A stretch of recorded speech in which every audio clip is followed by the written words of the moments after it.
बीरबल और मित्र का वचन। एक दिन बीरबल अपने पुराने मित्र के साथ भ्रमण के लिए निकला। दोनों बहुत दिनों के बाद मिले थे, इसीलिए बातचीत करते हुए ना समय का पता चला ना ही दूरी का। चलते चलते दोनों बहुत दूर निकल आए। उनके मार्ग में एक नदी पड़ी। उन्हें नदी पार कर दूसरे छोर पर जाना था। नदी पार करने का एक ही माध्यम था, उस पर बना हुआ एक पुराना पुल। पुल बहुत संकरा था। एक बार में केवल एक ही व्यक्ति द्वारा उसे पार किया जा सकता था।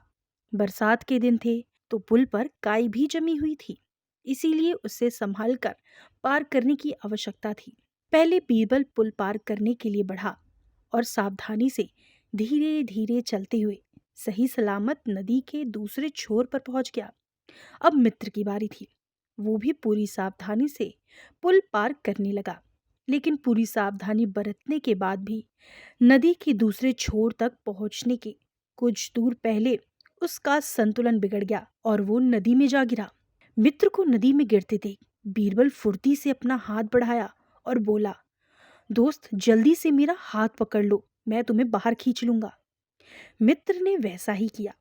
उसने बीरबल का हाथ पकड़ लिया और बीरबल उसे किनारे की ओर खींचने लगा। बीरबल पूरा जोर लगाकर उसे बाहर खींच रहा था कि वो बोल पड़ा, मेरे प्राण बचाने के लिए धन्यवाद बीरबल। मैं तुम्हें वचन देता हूँ कि इसके लिए मैं तुम्हें एक बड़ी धनराशि पुरस्कार स्वरूप दूंगा। ये सुनना था कि बीरबल ने कहा धन्यवाद और मित्र का हाथ छोड़ दिया। मित्र फिर से पानी में गिर गया, लेकिन वो तब तक लगभग किनारे पहुंच चुका था। थोड़ी मशक्कत के बाद वो नदी के बाहर खुद आ गया। बाहर निकलते ही उसने बीरबल से पूछा, क्यों तुमने मेरे साथ ऐसा क्यों किया? मेरा हाथ अचानक छोड़ क्यों दिया? अपना पुरस्कार लेने के लिए? बीरबल तपाक से बोला, पुरस्कार? लेकिन वो तो मैं तुम्हें नदी से बाहर निकलने के बाद देता ना। तुम मेरे सुरक्षित बाहर निकलने की प्रतीक्षा तो करते।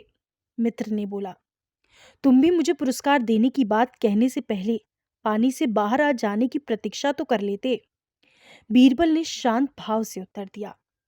बीरबल उसे समझाना चाहता था कि मित्र कभी भी एक दूसरे की सहायता पुरस्कार प्राप्त करने के लिए नहीं करते। बीरबल की बात समझकर उसके मित्र ने उसे क्षमा मांगी और उसका धन्यवाद भी किया। दोस्तों, मित्रता धन से बढ़कर है। उसे धन के तराजू में नहीं तौलना चाहिए।